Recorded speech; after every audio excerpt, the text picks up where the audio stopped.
So I just came out of a pretty dense forest in there, contouring around some hills, and it's just kind of popped out into this pretty sort of meadowy alpine area. I think I'm pretty high up too.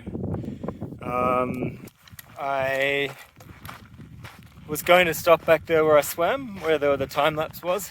I was going to have dinner there and then keep going, because at that point back there I was about 40 kilometers into today, but I have 80 kilometers to do before town, and I'd like to be in town tomorrow night. There's a campsite there and a laundromat, so I think that'll be Sunday night. Mainly I'm wanting to aim at that because there's a little road I can walk out to, which is near a touristy sort of lake, and hitchhike into the town of Sisters, which is the next place. I've got new shoes because these are getting pretty low. So I've got some new shoes sitting in a camping store there that's open 7 days a week, so I can go there anytime. But I'll do a resupply there and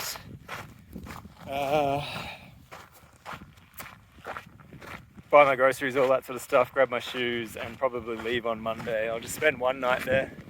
I'm not really looking at spending any nights in town now that I'm alone. It just seems a bit pointless. I just end up sitting around. There's only so much time you can spend in a bakery, and once you've charged up all your electronic devices and the little battery pack, it's kind of boring, to be honest. Sisters is a cute little town, but it's basically a one big main street town. Apparently has a nice bakery, which we didn't get to go to last time when we drove south through there, dropping the box with my shoes off. So I'll check out that bakery for sure. Maybe even get some takeaway. And then I'll work out where my next sort of section is. I don't actually know how long my next section is before the next resupply grocery store type place. Kind of winging it a little bit, just going from week to week. And then I will, grab my shoes, camp one night in the town, and probably just leave on Monday and keep hiking. This is lovely though. I thought it's a bit of a change from all the heavily forested area I've been in. I think I'm at about 42 kilometers for the day. The next campsite, like I said, I was going to cook where I was at the lake where I had to swim, but it was just way too mosquito-y. So apparently there's a creek up here at about 46 or 48 kilometers for the day, I think. The swim revived me a bit. I was starting to feel a bit flagging. I had a packet of M&Ms, and I was actually out of water for the last 8 Ks, but I'm getting pretty good at just dealing with that. I think I had probably 100 mils of water over that period, so I could just keep wetting my lips. Cycling in Brisbane has helped my fortitude with putting up with not much water between stops on 200k rides. Not that I do that anymore, but a couple of years ago I was doing that a lot. So I've just filled up with water, just enough to get me to this next campsite. Hopefully we'll have a lot less mosquitoes, and I'll probably talk to you from there. Still walking along, you can see the trail sort of snaking off in the distance there. It's kind of cool. But also there's this really interesting kind of rock scree wall. It's really quite steep, running right along there. I'm assuming my campsite is sort of up ahead in those in the tree line up there, hopefully. It's pretty barren out here, but it's really, really nice to be away from mosquitoes. It's been the first time for about a week. They're not appalling, but camping at night, they're pretty bad. You gotta jump in the tent pretty fast and kind of keep moving while you're outside of the tent, which is ridiculous, walking around the tent in circles or big figure of eights just while you're cleaning your teeth, so the mosquitoes kind of can't congregate all around you. This is the kind of ridiculous beauty you get on this trail. Oregon's been very pretty. And I'm at about the 46 kilometer mark, so I am going to camp somewhere near this gorgeous little stream, because why not? There's a sunny meadow just here. I'm hoping I can find a spot that's pretty flat and maybe not super buggy, so I might head over that way and pitch a tent.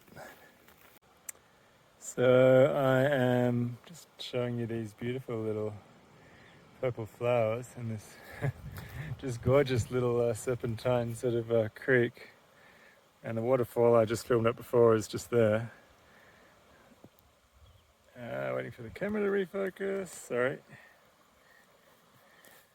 There's a few mosquitoes just here because I'm in the shade, but I'm going to pitch my tent right where my backpack is there. You can see actually there's snow up on the back, so I'm guessing most of this is snow melt because it hasn't rained for as long as I can recall. It's a nice little flat spot. Right here it's possibly going to be a nightmare for mosquitoes later on, but with full sun, the sun's still plenty high in the sky. I think it's going to be beautiful. Showing you the campsite. And that's where I've got the tent for the night. This is the view from my vestibule. And if you can tell, that little the snowbanks over there and little creek's just down there. So I'm right next to the creek. Well, I was planning on doing a bit of a time-lapse photo of setting up the tent, and even maybe a sunset shot or one of those star photography shots that this camera can do tonight, but there's just so many bugs, it's crazy. So I will eat my yummy meal, which I think is some sort of pasta thing, and relax in my cozy, spacious 3-person tent, and chat to you tomorrow. Just filming where I am at the moment, trying to block the sun out. G'day.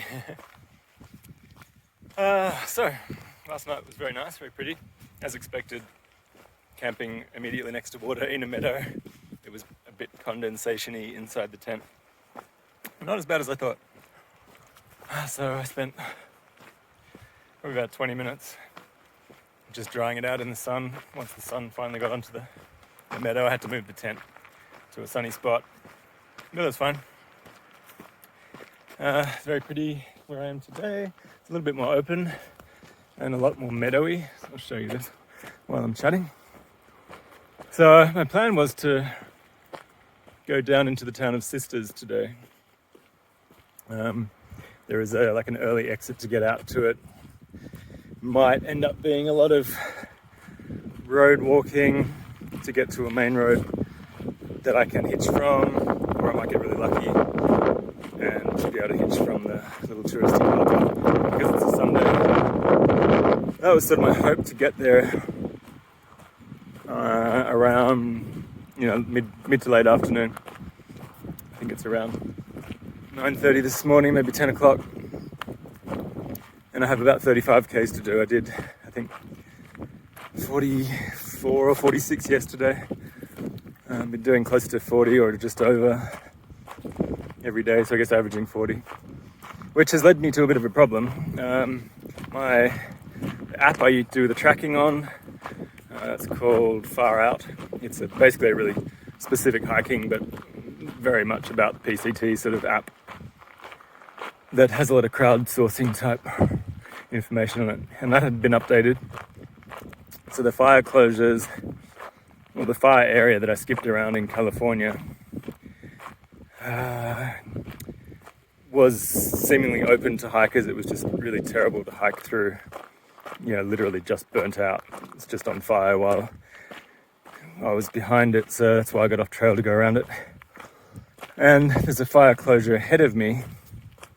Now that I'm in Oregon, I guess they're a little bit more strict, because the app has had people reporting getting stopped and turned around if they try and walk through this closed area, which, is illegal. They have closed it. The national parks have closed it. But it means that this town I'm going to next in Sisters is actually the spot where I'm going to have to decide whether I try and get transport around the side of this fire closure. It's super annoying. It's actually only a 20-mile section, and I've heard from people who have spoken to rangers that this section that they haven't repaired yet, because this fire happened 2 years ago. So in California, the place is on fire and they pretty much let you walk through. Whereas in Oregon, they still haven't repaired a 20-mile section of trail that was on fire 2 years ago. So it certainly would have all grown back, at least the undergrowth. There's probably a lot of fallen trees, maybe some unsecure trees that want to fall over, but we're all adults, we can ascertain that ourselves. And there's been so much fallen trees in this last few sections, I haven't even bothered to film it. I've been jumping over trees just constantly sometimes. So anyway, my problem is that fire closure is about 80 kilometers from where I am now, and the closest town to be able to do something about getting around it is the next town I'm going to, which is probably tonight. I could extend that and walk a bit further and access the town from another 20 miles ahead, and then I'd get there tomorrow, which would be Monday, which I might do. But I think it's only like the 21st of July. There's been talk on the app about maybe it's going to open in August, but there's no date as to when. So I would really need to call the rangers, which I'd probably do on Monday, and just see if they actually have any new information. But it doesn't sound like they do. There's a lot of people ahead of me that are trying to resolve this same problem. And a lot of people have tried to walk through, I guess, illegally, and been fined, apparently. There's fines that, aren't really a problem so much for me. But getting my PCT permit taken off me and somehow recorded might be problematic for the rest of the hike. Maybe not. I can just go and reprint it. Just depends on the ranger, I guess. But definitely people are getting their permits taken off them and turned around, which is the main crucial thing. Turned around and told to walk back where they came, and then still do the hitchhike around. So that hitchhike, from what I understand, is about 200 miles, which is, like 320 kilometers or something. So that's pretty much going to be an all-day epic. And the terrible bit is where you get back on is, I think equivalent of 2 weeks of hiking further up the trail. So that basically almost puts me in Washington, which means I didn't get to spend too long in Oregon. Mostly it's just a pain in the ass to get around, so I've messaged Anita and told her that I might end up being in Sisters for a few days. I don't know if she'll be able to come down and visit.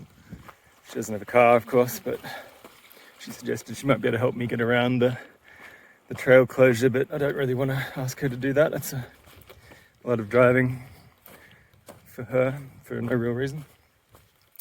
Anyway, that's my dilemma at the moment. Otherwise, so I'm really glad that app was updated with all of the people's comments. Otherwise, I probably would have just resupplied in Sisters and kept walking north for another 2 days or 3 days, and then got to that closure and had to decide whether I wanted to walk through it or not, which I probably would have, and then been turned around and maybe had my permit taken off me. So I will go down into Sisters today or tomorrow. I don't know if I'll film much for the rest of today. It's very pretty, but pretty much like this. And I'm conscious of my phone battery lasting. My power bank is dead now, so the charge I have in my phone and my headphones which are Bluetooth, is all I've got left. So if I do decide to make this over 2 days, I'll have to make my phone last 2 days, and I do need it for navigating, which isn't super crucial, but knowing where the water stops is crucial. The app tells you all about that stuff. Anyway, thanks for listening. I might edit this out because it's a bit rambly, but I will film anything interesting that comes along. I'm still watching out for bears. I have not seen any bears yet. I'm still very conscious of looking for them for you and for me. So hopefully we see some bears soon. The guys ahead just showed me this piece of obsidian, which apparently we were about to walk through a giant obsidian field. Pretty cool. You gotta get the angle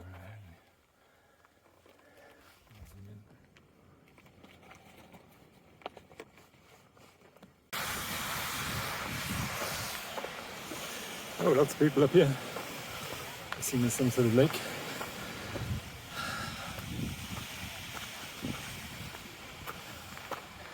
So I don't know if you can see. Well, that's really pretty.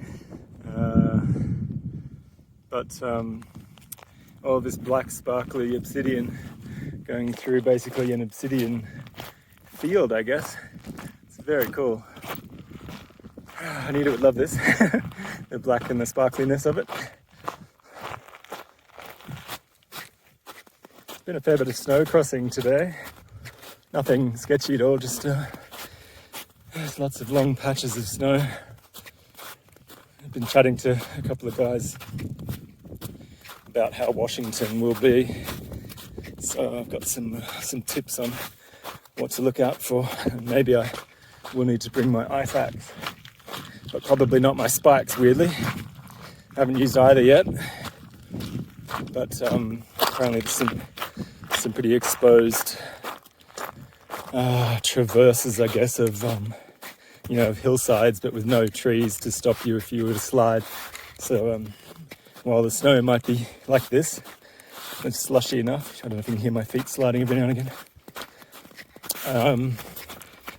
You might want an axe to be able to self-arrest if you do start falling and can't stop, which is obviously not good. So I'll do some heavy research before I get into northern Washington and make a call before that. Lots of pretty little flowers along this section. Very beautiful. Very pretty. Pretty and beautiful combined. I'm in a volcanic area, so I went from an obsidian sort of field, I guess, to this really cool lava field. So I think I'm gonna have to walk through a big lava section. It's quite hot at the moment, so I've actually been remedying that by there's so many snowbanks. I've just been putting snow under my hood but on top of my hat, so it kind of keeps it in place while it slowly melts. Keeps me cool. And also I've been tipping bottles of water, spraying bits of bottles of water down my back. But yeah, this stuff's pretty crazy. I'm not sure what that peak over there in the distance is. I'm not sure if you can make it out. It's pretty crazy. Maybe it's Mount Hood, I'm not really sure. Oops, sorry. Yeah, still trying to work out what I'm going to do today. I heard from Anita very briefly, but just to say that she got the message. Nothing, no suggestions. I have bumped into a couple of people that have their own rides organised, so maybe if I spend more time befriending them, I can offer to pitch in some gas and get a lift with them. There's one nice South African couple that are getting picked up Tuesday morning and taken to Timothy Lake, which is about 160 kilometres ahead on trail. I'd like to get back on before that if possible, but I will have to have a good look at the map and see what looks useful as far as a decent road for the driver to get back to a spot and a good spot for me to get back on. It's pretty dramatic, this volcanic stuff. Hopefully I'll get some more footage of it in a bit. Just thought I'd show you this crazy volcanic stuff. Sort of right in the middle of it now. It's some pretty cool big volcanic kind of structures, I guess. formations. I think I'm about to go right in the middle of it, so that's why I started videoing.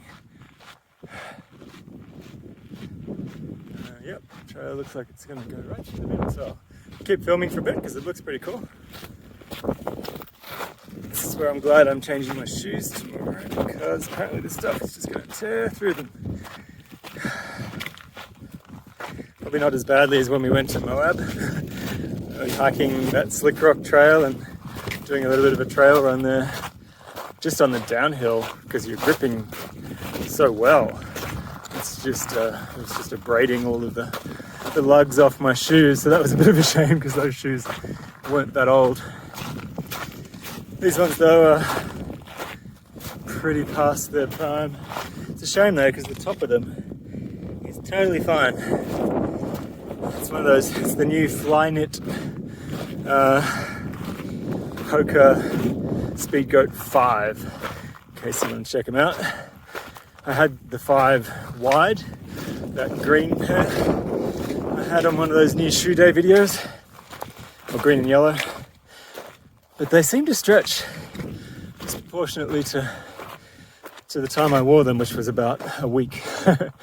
Possibly I didn't need the wide, but they fit really well in the shop with just one pair of thin liner socks on.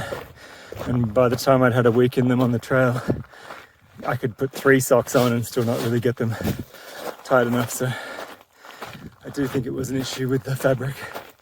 These ones haven't been as bad because I got the narrow, well, not the narrow, just the regular. They do a regular and a wide. So they've been better, but I haven't been noticing that I've been tightening them up more and more over the last sort of 500 kilometers. So I'll retire these shoes. Depends what happens if Anita comes to visit. Maybe I'll give them back to her and use them for something, because it really seems a waste to keep throwing away shoes that are, you know, as far as the upper is concerned, have had, you know, a month, maybe 6 weeks wear. But the sole is just decimated, really. Certainly if you want any traction with the lugs, which coming into Washington with a lot more snow, I want as much grip as I can get. That's kind of the main reason for changing out the shoes.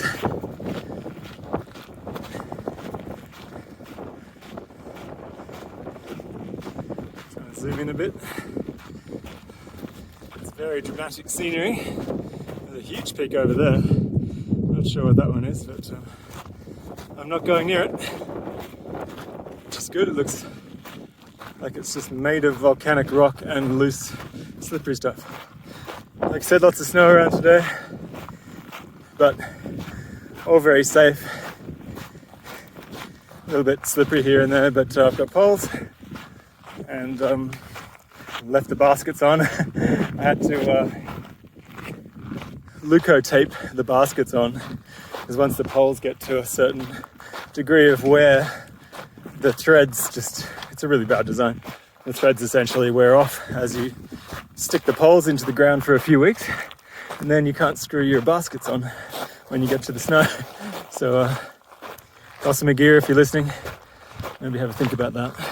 I don't know how you can solve it really, but maybe a replaceable tip or a thread that's somehow, you know, a bit more protected. But anyway, put a bit of tape over what was left of the thread, force screwed the baskets on, and then taped them on underneath. That's a really cool bit of trail up there. That's where I'm going. See all those switchbacks. It looks cool. And this is the lava field I'm in at the moment. I'll stop babbling and I'll give you some more video from the top. Pretty crazy scenery though.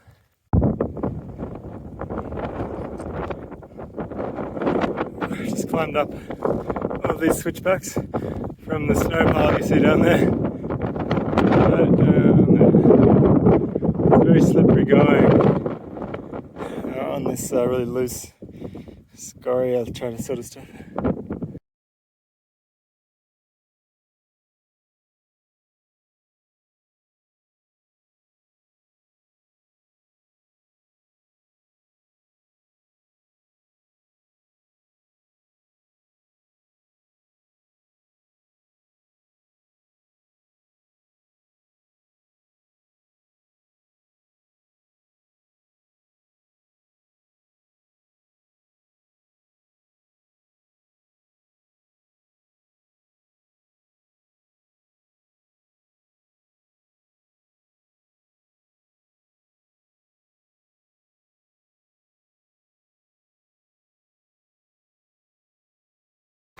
Just a quick bit of the craziness here. I should probably find out the name of this area. It's apparently one of the most dramatic and picturesque areas of Oregon because it's obviously pretty stark and volcanic. Lots of snow around still. I'm up on a ridge line. I was just talking to Anita on the phone while I was videoing, so I don't know if that came through, but then I lost reception. Probably because I went behind this mountain, which is, I guess, probably full of metal. I don't know. Maybe it blocks reception. But I'll try again when I get on the other side of this ridge.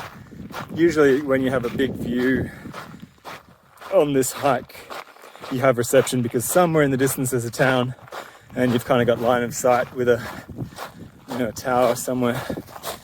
It's very hard going, this stuff. It's super slippery and loose. Having to use the poles a bit, more than the snow, I think. But I'm pretty used to the poles by now. Just going to come over this little ridge, and there should be a few mountains off into the distance towards Seattle. Yeah. So I'm going to guess that's north, because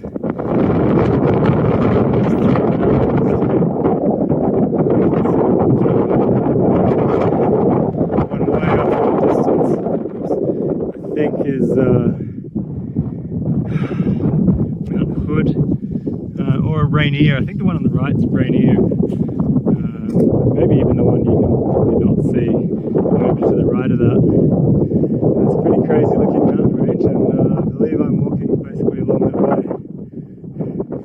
So I'll give you a quick pan around.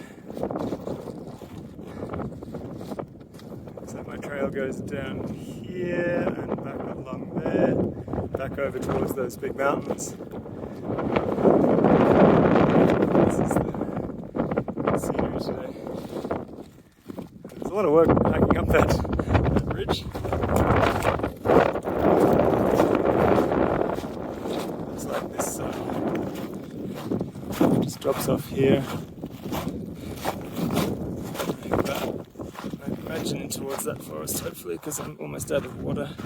I've been a bit lazy and not checking the water very far ahead of me because there's been so much. It's very easy to get into the habit of just taking half a litre at a time, especially when I've got so much extra food on me that I don't need. I don't want to carry any more weight than I have to.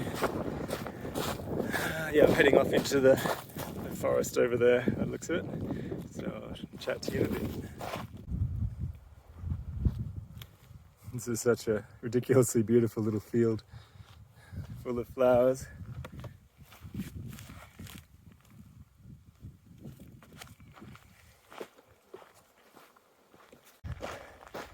So I just thought to video this because it's pretty barren for somewhere with so many trees. I guess fires went through here as well.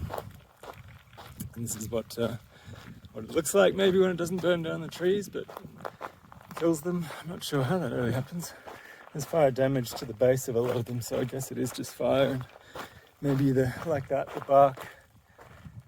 was burnt has just fallen off, but it's killed the tree. It's pretty sad. Well, I'm in this beautiful exotic location. I've just come from the Pacific Crest Trail. Had a quick swim in a lake, which is about 1 kilometre back that way, and walked out to this really quiet road. Probably half a dozen cars have gone past me. They all look sporty and outdoorsy, and they've all just kept driving, so I don't like my chances of getting a ride in, but wish me luck. Very quick video, just I'm in Sisters now, staying at a campsite. You can see the creek, my tent's way down the back.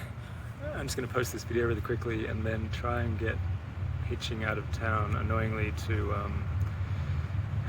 2.5, 3 hours drive north of here to get around this fire area that we're legally not allowed to walk in, probably until the 1st of August, which is in about a week, but I can't wait that long. Alright, see you from the next video.